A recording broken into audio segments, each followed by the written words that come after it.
The concept of timelines. What I would like to explain to you is what a timeline is and how it works within your self-defense. It really depends on which part of a timeline you see the threat.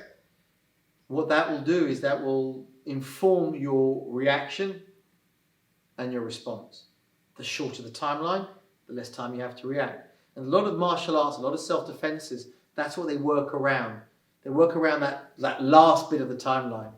So, for example, if Doriel is standing here and I perceive him as a threat, my reaction is going to be very, very different if he's this close to me here. If his arm is covered behind him, for example, and all sorts of things. So the distance is part of the timeline. So if Doriel's back there and he's at that distance there, my reaction is going to be defensive, more than likely. Again, different situations.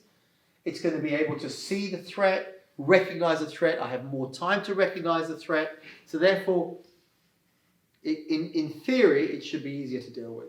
In practicality, it may not be.